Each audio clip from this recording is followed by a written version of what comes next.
Hello goons and gals, it is Doug here with the Born to Goon channel, and I want to give you a sincere, warm welcome and thank you for stopping by and visiting the channel. Today's video we will be talking about what are the very best beginner bikes to buy of 2022. Are they dual sport bikes? Are they adventure bikes? Or are they road bikes? Are they big bikes, tiny bikes, small bikes, medium bikes? What is the best beginner bike? Let's talk about it. Now, in order for us to answer this question properly, we must define what do we mean when we say beginner's motorcycle. And we'll start by tackling the debate over what engine size should a beginner start out with. Now, I'm sure most of the videos you've seen up to this point have recommended that you start out with the slowest, smallest, and lightest motorcycle available because today's larger bikes are just too much for you and you're going to crash and die.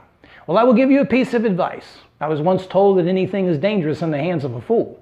And trust me, if you ride a small bike like a fool, you can die on one of those too. Now, I have no doubt that most of you out there could handle one of today's larger 1000cc sport bikes. In fact, they've never been easier to ride with all their sophisticated electronics and rider aids. But the truth is, not just for beginners, but advanced riders as well, larger bikes are just a waste of money. You see, when you go out and ride, you're normally going through a mountain pass or a back road or up through the canyons and carving them. Those rides are tight and they're twisty.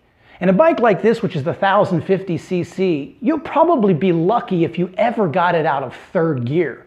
You'll use less than a third of what its true capabilities really are. You'll pay a full premium for the extra cc's and all of the extra components that come with it, but you'll never get to experience the true power, that true rush of adrenaline. I mean, what it truly means to be on a big, high horsepower motorcycle unless you put it on a racetrack. And if you're not going to do that, honestly, these bigger bikes are just a waste of money. Consider it like a lion in a cage. It's just sitting there in a cage. It can't be a lion. And in fact, that's kind of unfair to the bike, huh? So these are kind of a waste of money when you think about it. Now, the other thing you might be thinking of at this point is if I buy a smaller bike after a year or so, or after I get better riding, I'm going to grow out of it. That is a total myth. You can never really, truly outgrow any motorcycle because they never stop delivering the fun factor. Here's my friend who runs the 110 Brigade. I mean, look at the size of this guy and what he's doing on a little 110cc, 12 horsepower motorcycle. I mean, if he can have a blast and do all of that, you're not going to have any problems with any bike that you buy. Now, another reason that smaller and lighter motorcycles are better choices for beginners is there are two main skill sets that you need to possess to ride a motorcycle effectively and safely on a highway. And unfortunately, due to the way that we live our lives, most of us have never had a chance to develop those skill sets to their fullest. Now, I don't care what kind of athletics you have done in the past or how athletically talented you are, riding a motorcycle requires a completely different skill set. Now, perhaps being athletically inclined can get you to that point much faster than a regular rider, but there's still a learning curve for all of that. Now, when it comes to reflexes, a motorcycle like this can accelerate from 0 to 60 as fast as any $500,000 Italian sports car. And for most of us, we've never been on a public highway and felt that type of acceleration. We've never seen the trees passing us, the cars passing us, the guardrails coming towards us as fast as that ever.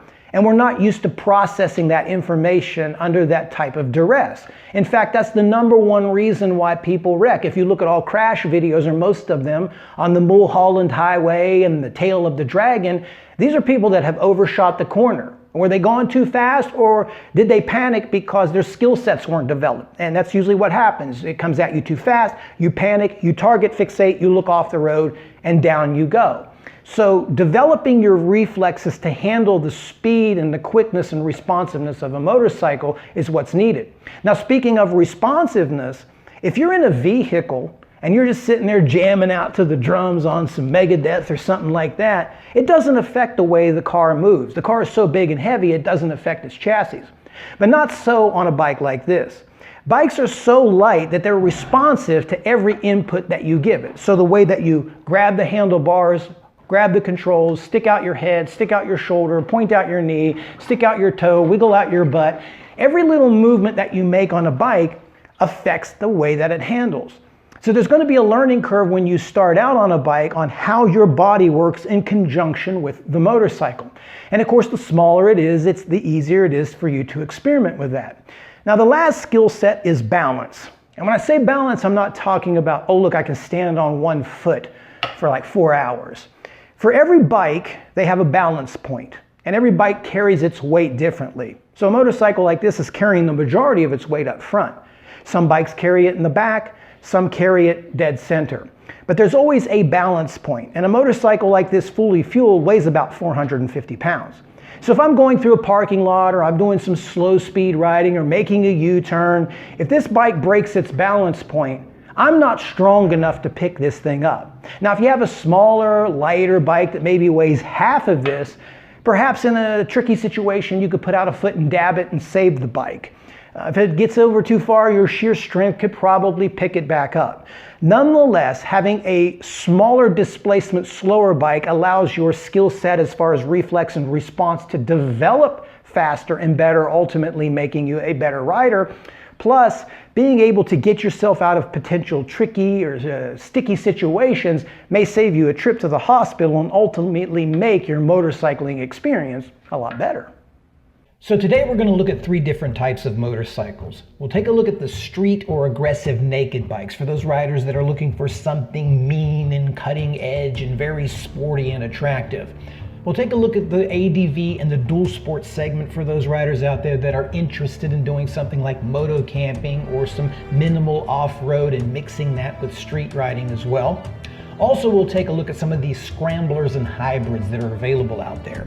Now, I'm going to leave out scooters and mini motos like the Grom or Monkey, not because they're not cool, because they are, but because I want to focus on bikes that are permitted to ride on interstate freeways. Now, in the 500 engine size and less, and prices ranging anywhere from $4,500 to $6,500 USD in cost, you have a lot of naked, aggressive looking street bikes available to you. You have bikes like the KTM 390 Duke, the Husqvarna Vitpillen 401, the BMW 310R, the Kawasaki Z400, the Yamaha MT-03, and the Honda CB500 and CB300. Now, these bikes look very aggressive and very sporty, and in my opinion, I really like the way this KTM 390 Duke looks. It's almost a carbon copy of its larger, more aggressive 890 Duke, and I just love the style of the KTMs, but that's just my opinion.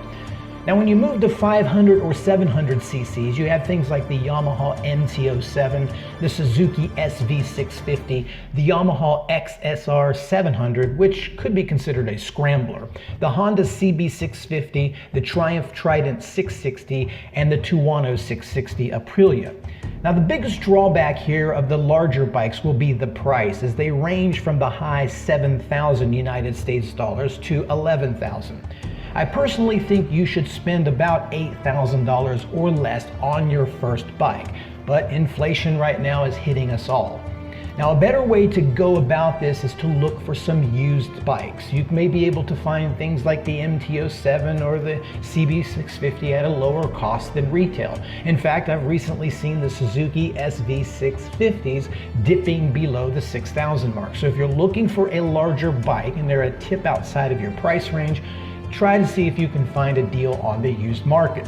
Now, for adventure bikes and dual sports, you have a lot more choices now because this is the hottest and fastest growing segment of the motorcycle industry.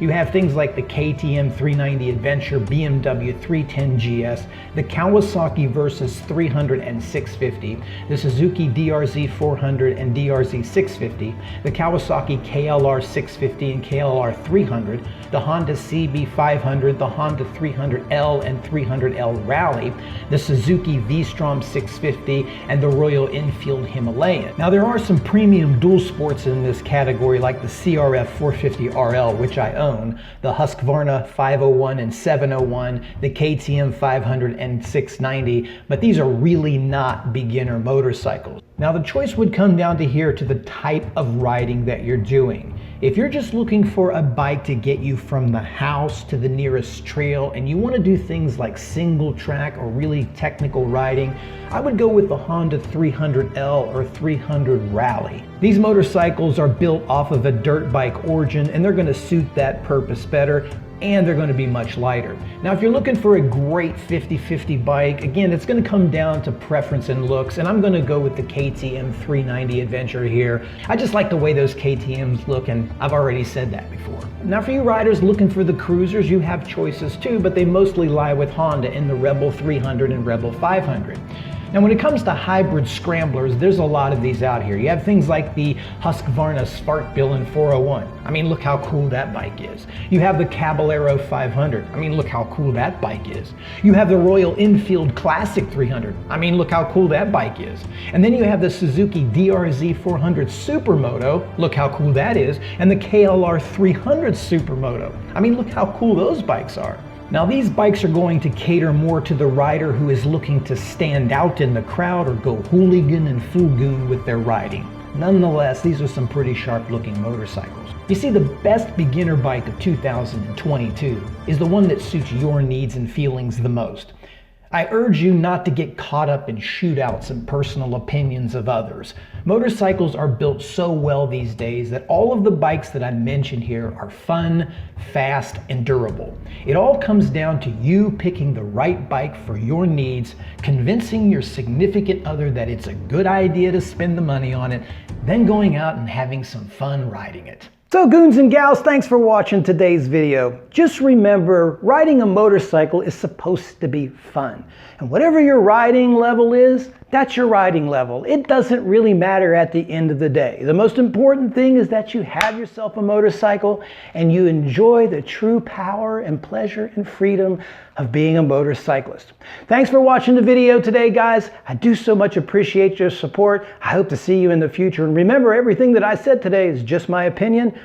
I could be wrong.